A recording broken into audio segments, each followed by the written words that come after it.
Hello dear friends, welcome to our diary. Kumaon दर्शन के next episode में देखो हम अपने नानी के गांव आए हुए हैं। हमने कल अपना नानी का गांव घर दिखाया था मैंने आपको, तो आज मैं थोड़ा सा गांव का और आपको टूर कराती हूँ। और वो सारी चीज़ें मेरी मेमोरीज से भी जुड़ी हुई हैं, इसलिए मेरे लिए तो स्पेशल है ही हैं, बट आप लोग को भी शायद जो है अपने गाँव की, अपने पुराने दिनों की याद आ जाएगी। देखिए, गांव हो और इष्ट देव ना हो, ऐसा गांव आपको भारत में नहीं मिलेगा। गढ़वाल कुमाऊं मंडल में तो कतई नहीं मिलेगा। हमारे नानी गांव के, हमारी जो नानी के गांव हैं, इनकी इष्ट देवी हैं कालिका मैया। ये पूरे गांव वालों पर कृपा रखती हैं। उत्तराखंड तो वैसे ही देवभूमि है, यहाँ जितनी लाइफ टफ होती है उतना ही देवों पर आस्था सुगम है। बिना इष्ट देवों के छत्र छाया के तो यहाँ की टफ टेरेन, रफ टोपोग्राफी में सरवाइव कितना मुश्किल होता है, कितना कष्टकारी होता है, वो तो आप यहाँ के लोकल से पूछो। यही एक रीजन है, यहाँ हर काज पाठ में देवताओं का अनुसरण और स्मरण करना एक बहुत ही कंपल्सरी प्रोसेस है। शहरों में भले ही इसे कम फॉलो किया जाता हो और इस अप्रोच को साइंटिफिक न मानते हो, पर कुछ हद तक हमारे गांव में अभी भी छोटे मोटे दुख दर्द बीमारियों के लिए हर घर में एक देव प्रतिनिधि है, और बड़ी समस्याओं के लिए ऊपर वाले के दरवाजे तो हैं ही। ये मेरे मामा का घर है, मामा फौज में हैं, और ये मुझे आपको बताने की ज़रूरत नहीं है। आप घर की सराउंडिंग, रख रखाव, क्लीनलीनेस, नीटनेस, सिस्टमेटिक सेटअप को देखकर खुद भी अंदाज़ा लगा सकते हैं कि ये एक फौजी का घर है। Because once a soldier always a soldier. कुछ बात होती है फौजी लाइफस्टाइल में कि यहाँ या जहाँ भी ये रहते हैं उस पूरे एरिया को ही कैंट में कन्वर्ट कर देते हैं। इसलिए मुझे कभी कभी लगता है कि 1-2 साल के लिए फौजी लाइफ हर यूथ को कंपल्सरी करनी ही चाहिए, वॉलंटरली या फिर एज अ प्रोफेशन।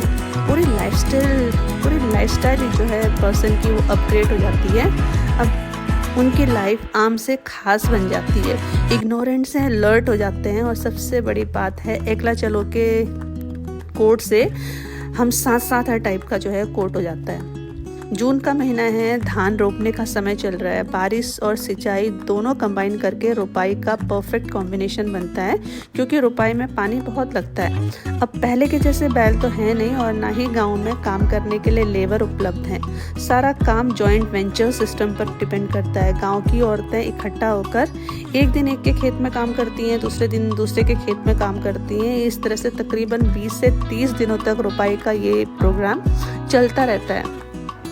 काम, धूप, बारिश, पसीना, हंसी मजाक, ठहाके, गीतों के बीच पहाड़ी जीवन हाड़ तोड़ मेहनत का सिनोनिम है। सुबह से शाम तक कमर झुकाकर पैरों पर जोर देते हुए रोपाई रोपना कोई नूब और बिगनर का काम नहीं होता है।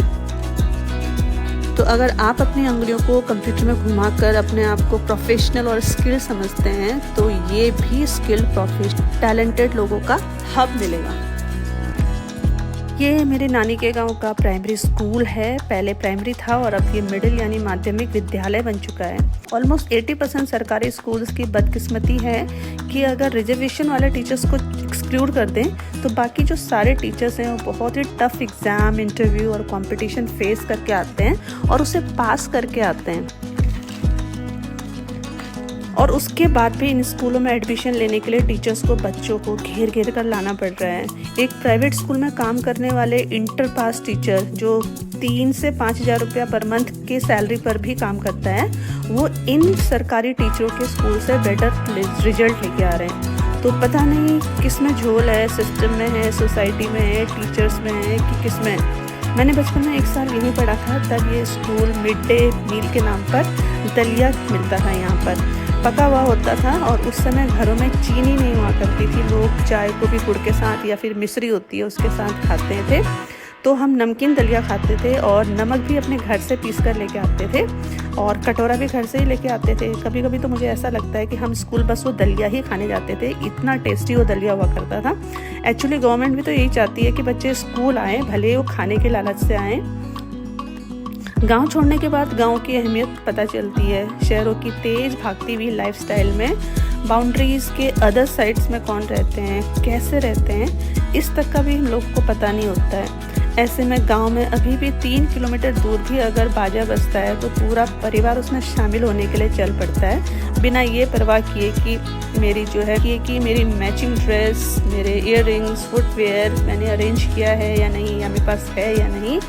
और बिना ये सोचे कि 500 रुपये का न्योता लिखाने से कहीं इंसल्ट ना हो जाए, बिना ये सोचे कि बहुत देर हो गई है, घर अकेला छोड़ा हुआ है, अब मुझे घर जाना चाहिए या नहीं।